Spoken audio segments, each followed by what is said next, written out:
साला प्रॉब्लम क्या है समझ में नहीं आता है। प्रॉब्लम प्रॉब्लम ये है कि वो लड़की है, और क्या प्रॉब्लम है। प्रॉब्लम ये है कि हम चाहते हैं हमारी लाइफ में कोई प्रॉब्लम ना हो, लेकिन अगर हमारी लाइफ में कोई प्रॉब्लम नहीं है ना, तो उसकी लाइफ की सबसे बड़ी प्रॉब्लम है। बेसिकली हर लड़की की लाइफ में एक उम्र आती है जब उसे रियलाइज होता है कि उसकी लाइफ एक ड्राइवर, एक बॉडीगार्ड, एक नौकर और एक एटीएम के बिना नहीं चल सकती। अब हर लड़की तना सब कुछ अफोर्ड कर सकती नहीं ना, तो लड़के ढूंढती बॉयफ्रेंड, ट्राई पर रखती है, काम पर रखती है, काम अच्छा लगे तो नौकरी, परमानेंट शादी। और शादी में सबसे इंपॉर्टेंट चीज क्या होती है? मांग भरना। और आदमी तो काम ही औरतों की हर मांग भरना। अबे नौकरी जाने का पेपर वर्क खत्म नहीं होता, लड़की गायब। ऑफिस वाले इतनी जल्दी आईकार्ड नहीं मांगते जितनी जल्दी तलाक मांगती है। बेसिकली अगर एक बार भी लड़कियों को पर्स में हाथ डालना पड़ गया ना, तो यानी गायब। पर्स में तो उनकी मिस्टर इंडिया वाली घड़ी रखी होती है ना, साला हाथ डालो गायब। और अगर सच में बिल भरना है ना, तो बिल भरो ना। बिल भरे जाने का नाटक मत करो, बिल के अमाउंट के हिसाब से बिल मत भरो, हर बार बिल भरो। और सुन, लड़कियां ना माँ बाप के सामने गिफ्ट मारने से नाटक करती हैं। ऐसा कभी नहीं होगा कि तुम 2 लाख कमा रहे और माँ बाप के प्रेशर में 50,000 से शादी कर ले। वो माँ बाप से तब तक फाइट करते हैं जब तक एटलीस्ट तुम्हारे कंपैरिजन में कोई लड़का ना ढूंढ लाए। फिर साला जब ब्रेकअप करेगी तो ये नहीं बच ले जाए लाइफ से। 10 दिन तो ये डिस्कशन करेगी कि क्यों कर रही हूँ। अचानक सुन इस बात की टेंशन हो जाए कि तुमने खाना खाया कि नहीं। अबे इतनी टेंशन है तो छोड़ी क्यों रही हो। बेसिकली उन्हें चाहिए कि तुम उनसे पूछो तुमने खाना खाया, फिर वो कहे नहीं, तुमको प्लीज खा लो, फिर रोने लगे और ये बात स्टेब्लिश हो जाए कि ब्रेकअप भी तुम्हारे सियापे की वजह से हुई है, जबकि उसमें सबसे बड़ी विक्टिम भी वही है। साली सेल्फिश कहीं की। अबे तू टाइटैनिक वाले को देख लेना। चलो माना कि लकड़ी पे एक आदमी की फिट होने की जगह थी, तो क्या 15-15 मिनट की बार नहीं ले सकते थे? चलो माना कि तुम्हें पहले चढ़ने दिया, इसका मतलब तुम जाके चढ़ के सो जाओगी। मस्त में नींद पूरी करके उठी। अबे तुमने ये कैसे डिक्लेयर कर दिया कोई मर गया? तुम डॉक्टर हो, तुमने उसकी नब्ज चेक की, कहीं बेहोश भी तो सकता था, लेकिन नहीं। गुड मॉर्निंग बेबी नहीं बोला मतलब मर गया, नीचे फेंक के चली गई। साला सोने से पहले बात करनी है, उठने के बाद बात करनी है। भाई दिन पूरा नहीं पड़ता क्या? आदमी 2 मिनट चैन से लेट नहीं सकता क्या? और ये क्या है टॉक टू मी स्लीप? हाँ चलो इन्हें सुलाने के लिए मूवी करने को राजी हो जाओ, लेकिन सोते सोते रात रात में ऐसी कौन सी भयानक घटना घट जाती कि इन्हें उठने के साथ ही फिर से बात करनी है। बेबी 1 घंटा हो गया तुम्हारा फोन नहीं आया। अरे मेरी माँ, आधा घंटा तो मुझे खुद को जगाने में लग जाता है। फिर आदमी हकता है, ब्रश करता, नहाता है, शुरू में दिन के बारे में सोचता है। हर आदमी का फंडामेंटल राइट है हकते हुए सोचना, लेकिन ना, इन्हें तुमसे तब भी बात करनी है।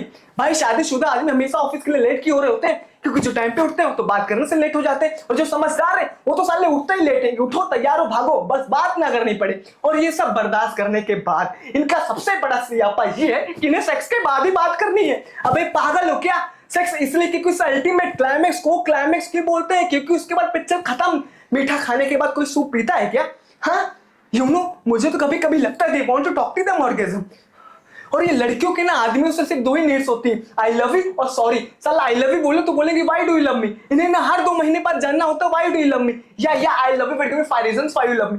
अबे सुना नहीं तुमने कभी? प्यार एक एहसास है, और इससे बड़ा सियापा एक सॉरी। क्योंकि इवेंचुअली हर आदमी थक हार के सॉरी बोल ही देता है, लेकिन सॉरी बोलने के बाद मामला खत्म नहीं होता। सॉरी बोलने के बाद असल मामला शुरू होता है कि तुम्हें पता भी तुमने सॉरी की बोला। अच्छा तुम्हें ये भी नहीं पता तुमने सॉरी की बोला? अरे मेरी माँ, जिस बारे में लड़ाई हो रही होगी उसी बारे में सॉरी बोल रहा हूँ ना। अबे तुम कोई भी बात इन्हें समझा दो, मजाल इन्हें समझ में आ जाए, लेकिन यही बात इनका एक बेस्ट फ्रेंड समझा देना तो चीजें 1 मिनट में समझ में आ जाती है। ये सारा बेस्ट फ्रेंड का सियापा नसरुल बजाते जिन्हें शुरू किया।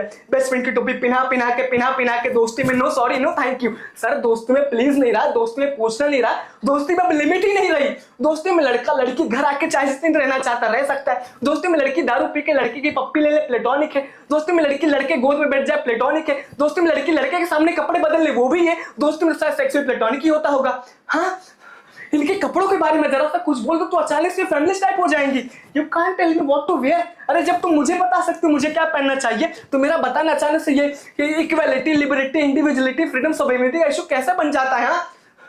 और भैंस की आंख, फोन तो सबसे बड़ा दुश्मन है आदमी का। क्या है ना, रिलेशनशिप में एक स्टेज आती कि आपको फोन पे बात करते हुए पता होता है कि इस कन्वर्सेशन के एंड में आपकी लड़ाई होने वाली है, लेकिन आप फोन कट नहीं कर सकते क्योंकि लड़कियों के हिसाब से तो आपके फोन में कट करने का बटन ही नहीं होना चाहिए। हाँ वो कट कर सकती है क्योंकि उनका हक है, या सिर्फ उन्हें मास्टर शेफ देखना है, लेकिन आप नहीं, क्योंकि एयरटेल फोन ही नहीं टीवी पे भी आ गया मारने के लिए। मैच रिकॉर्ड करो बाद में देखो। अबे औरतें कन्विंस होती होंगी कि मैच रिकॉर्ड करके बाद में देखना एक जेन्युइन प्रपोजिशन है, लेकिन कौन सा सेल्फ रिस्पेक्टिव मर्द बाद में रिकॉर्ड करके देखता है बे? हाँ पहले साले सर्विस प्रोवाइडर्स हमारी मार रहे थे कॉल रेट्स कम करके, वो टू साले स्मार्टफोन वाले आ गए। अब बता ऐसी कौन सी जरूरत आन पड़ी थी ऐसा बनाने की जिससे कि हर किसी को आपके लोकेशन के बारे में पता चल जाए? अबे सिगरेट खरीदने के लिए जरा सा बाहर क्या रुक गया, तुरंत फोन आ जाएगा।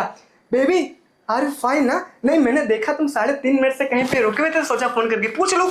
अबे मेरी माँ, गाड़ी चलाते वक्त तुम इतनी बार फोन करके तुम्हें साला वैसा ही मर जाऊंगा।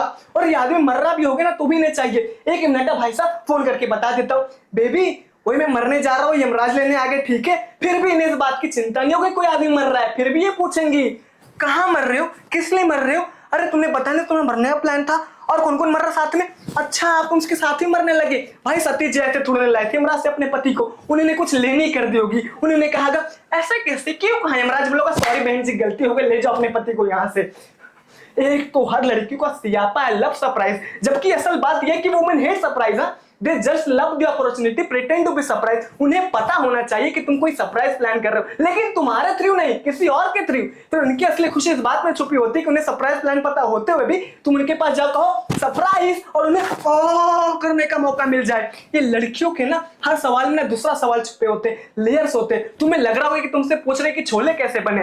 अगर तुम्हें छोले ठीक लगे तब तो ठीक है, लेकिन गलती से भी तुमने कोई छोले में कमी निकाल दी ना, तो रेसिपी उसकी माँ ने दी होगी, और तुम्हें उसकी माँ के रेसिपी के छोले नहीं पसंद, इसका मतलब यह कि तुम उसकी फैमिली को हेट करते हो। अबे लड़कियों को क्यों ऐसा लगता है कि उसके माँ बाप भगवान के रूप है। तुम जिंदगी में कुछ भी सीख सकते हो तो उसके माँ बाप से सीख सकते हो। और हाँ, वो तुम्हारे माँ बाप के बारे में कुछ भी बोलते कोई बात नहीं, लेकिन तुम उनके माँ बाप के बारे में जरा सी लाइन बोल दो तो माँ कसम थर्ड और फोर्थ वर्ल्ड और दोनों एक साथ हो जाए। तुम मेरी माँ को मैनिपुलेटिव बोलो कोई बात नहीं, लेकिन मैंने तुम्हारी माँ को जरा सा टच ही क्या बोल दिया, इतनी टच हो जाती बाय गॉड के हफ्ते भर टच करने को ना मिले। और इस सबके बावजूद हम लड़कियों के साथ हैं, और जो नहीं है वो डेस्परेटली लड़कियां ढूंढ रहे हैं। क्यों क्यों क्यों? क्योंकि रिश्वत देती है वो। Pride vision institution started by women, क्योंकि इनके पास जो रिश्वत देने को है वो कभी खत्म नहीं होने वाली। और हम साले रिश्वत खोर अपनी मराए जा रहे हैं। इससे तो अच्छा साल अपने हाथ से शादी कर लो।